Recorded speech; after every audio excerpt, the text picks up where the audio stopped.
evening and welcome to Just the News. I'm Faye. Thank you for joining us. This is where we give you only the news, no opinion, no drama, no fighting, just the information that you need to get through your day as a citizen. To begin with, of course, we're going to bring you the latest updates on the new variant of COVID that everyone is concerned about. The Union Health Ministry today confirmed 2 cases of the new variant, Omicron, that were discovered in our country. According to the Joint Secretary of the Union Home Ministry, Love Agarwal, both cases were identified in the state of Karnataka. Mr. Agarwal said, and I quote, "No severe symptoms of the Omicron variant of COVID-19 have been reported so far. All related cases have been found to be mild with symptoms. In all such cases in the country and across the world so far, there have been no severe symptoms. WHO has said its emerging evidence is being studied."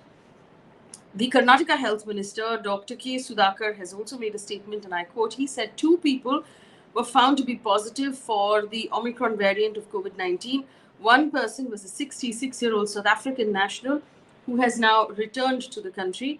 The other person is a 46-year-old doctor who doesn't have any travel history. He is being observed carefully. According to WHO, Omicron cases have now been detected in more than 24 countries. UN Secretary General Antonio Guterres has said the travel bans imposed because of the new variant to isolate only one country or only one region are unfair and ineffective. Remember, most of the Western countries have banned flights and travel out of Africa or South Africa in particular, or the southern nations of Africa, because the Omicron variant was first reported in that region last week. Mr. Guterres added that instead of travel bans, countries should consider increasing testing of travelers. The UN Secretary General said, and I quote, "With a virus that is truly borderless, travel restrictions that isolate one country or one region are not only deeply unfair and punitive, they're also ineffective," end quote. He said countries that have reported the emergence of the new strain should not be collectively punished for identifying and sharing crucial science and health information with the world.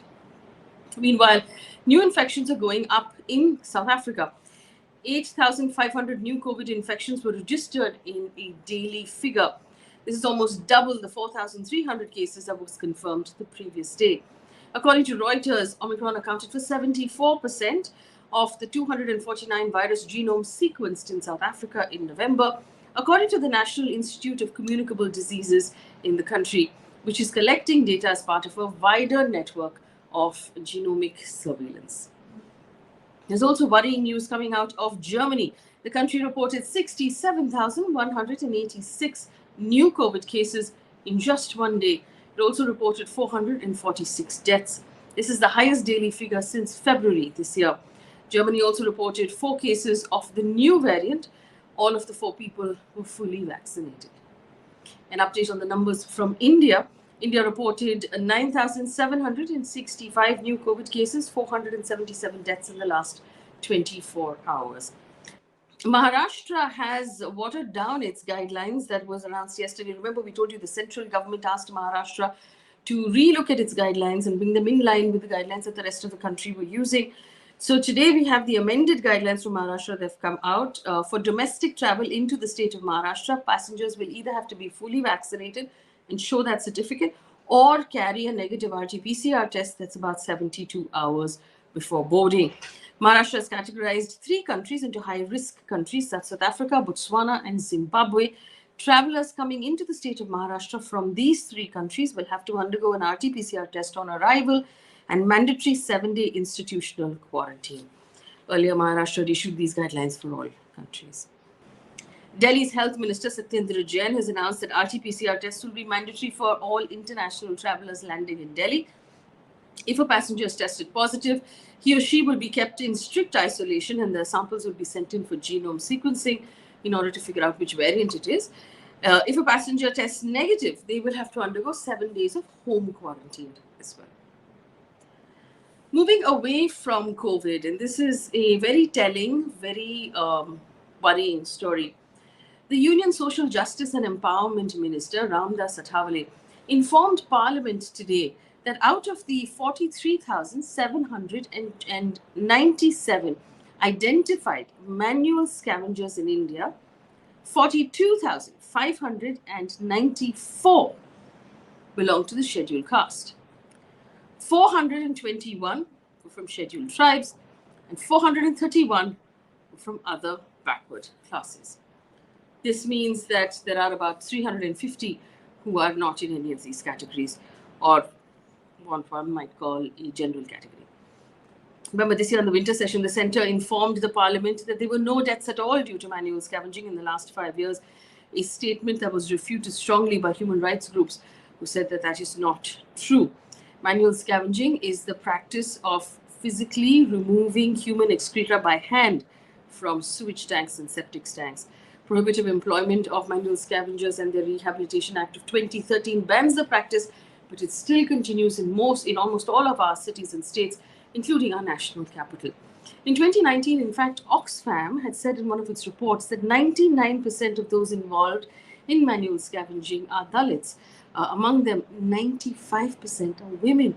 The job, according to Oxfam, is like forced labor or slavery, since they're barely able to take up any other occupation due to the discrimination and the debt bondage. Apart from having to earn their livelihood by manually carrying human waste, these workers are also forcibly kept away from the public sphere because of the jobs that they have.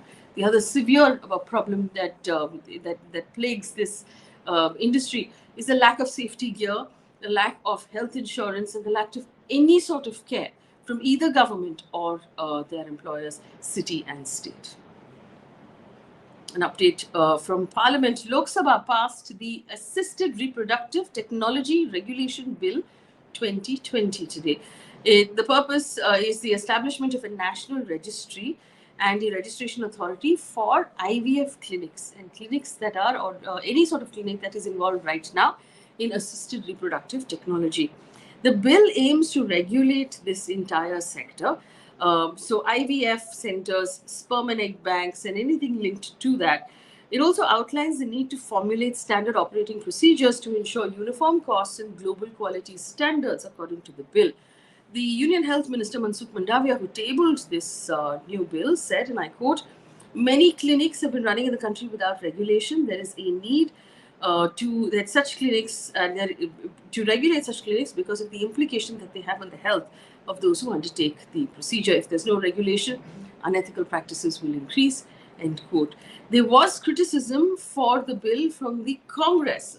Congress's Karti Chidambaram said the law is Victorian because it does not include the rights of the LGBTQI community or single people, men or women, from using IVF facilities. It basically leaves them out, and that is discriminatory. In Delhi, the State Environment Minister Gopal Rai has announced that schools in Delhi will be closed starting tomorrow until further notice because of the pollution. Remember, schools were shut for 2 weeks, resuming again on Monday.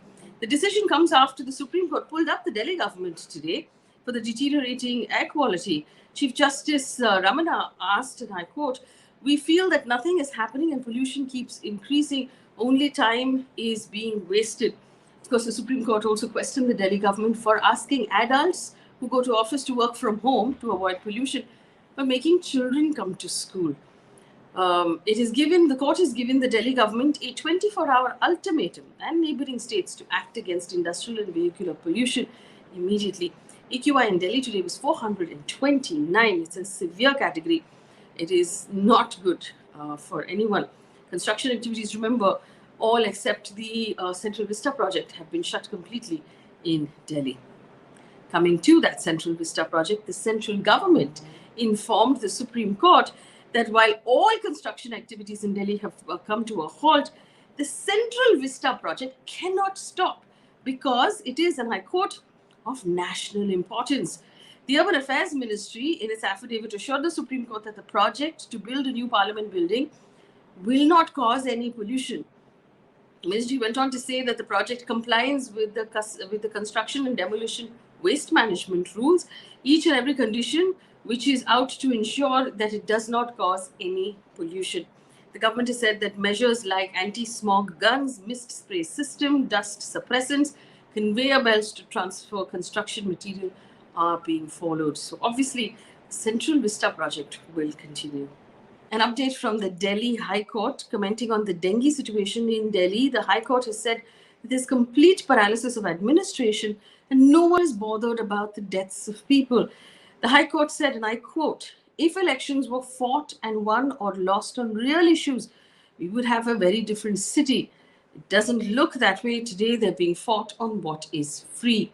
Delhi reported 8,276 dengue cases this year, out of which 6,739 were reported in the month of November alone. 9 people have died of dengue in Delhi this year. Former Mumbai Police Commissioner Parambir Singh has been suspended by the Maharashtra government. This is after he was named in several FIRs for extortion and also termed an absconder by one of the courts in Mumbai. Singh is facing, of course, FIRs in Mumbai and its satellite towns after the seizure of explosives outside Antilla and the murder of Thane businessman Mansukh Hiren. Senior Police Inspector Pradeep Sharma and Assistant Police Inspector Sachin Vaze were arrested in the case. Thereafter, Parambir Singh alleged that the government and the Home Minister Anil Deshmukh had asked him to make collections of 100 crore rupees from businesses in the city. Union Minister Nitin Gadkari informed Parliament that the National Highway Authority has suffered great losses due to the farmer protest in the last 1 year. He said that the losses amounted to 2,731 crore rupees because the farmers did not allow the toll bridges on the national highways to collect money for the entire year. Haryana and Punjab suffered losses of more than 1,000 crore rupees each. Rajasthan registered a loss of 142 crore rupees. Mr. Gadkari said the businesses at the toll plazas continue to remain affected as farmers have not yet vacated those sites. A little bit of politics, though, in India, after West Bengal's chief minister, who was visiting the city of Mumbai, made a remark saying that there is no UPA, and also took a dig at Congress leader Rahul Gandhi, saying he keeps going abroad to enjoy. How will people trust him? The Congress has now hit back. Congress General Secretary K.C. Venugopal has said everybody knows the reality of Indian politics. If you're thinking that without Congress anybody can defeat BJP, it's merely a dream. Senior Congress leader Kapil Sibal also said without the Congress, UPA will be a body without a soul. Time to show opposition unity. Taking you through news coming in from across the world right now, China's foreign ministry on Wednesday summoned the Japanese ambassador in Beijing for an emergency meeting after former Japanese Prime Minister Shinzo Abe said that Japan nor the US, neither Japan nor the US will stand by China if it attacked Taiwan. China's assistant foreign minister has said these comments openly challenge China's sovereignty and gave brazen support to Taiwanese independence forces. An update from the world of sports. Retired Indian athlete Anji Bobby George has won the Woman of the Year award by World Athletics for grooming talent and encouraging Indian girls to take up sports and fight for gender equality. Anji Bobby George made history when she won the bronze in the long jump of the 2003 World Championships in athletics in Paris. With this achievement, she became the first Indian athlete to win a medal in World Championships athletics.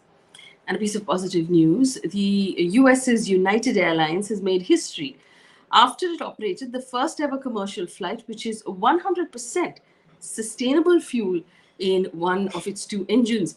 The jet engine of the aircraft was fueled with non-petroleum feedstocks, which uses leftovers from agriculture, wood mills, and other sources. The flight had 100 passengers on board and 500 gallons of sustainable fuel in one engine, 500 gallons of traditional jet fuel in the other engine. It's a historic step that has proved that sustainable aviation fuels can deliver the same performance as jet fuel with a far, far lower carbon footprint. That is indeed good news. That brings us to the end of the news. Thank you so much for listening. We've also uploaded a whole story onto our YouTube page where we talk about why Africa feels that its treatment and the world's reaction to the new COVID variant is racist. That's on our whole story. Do take a look at it. Thank you for watching. Good night.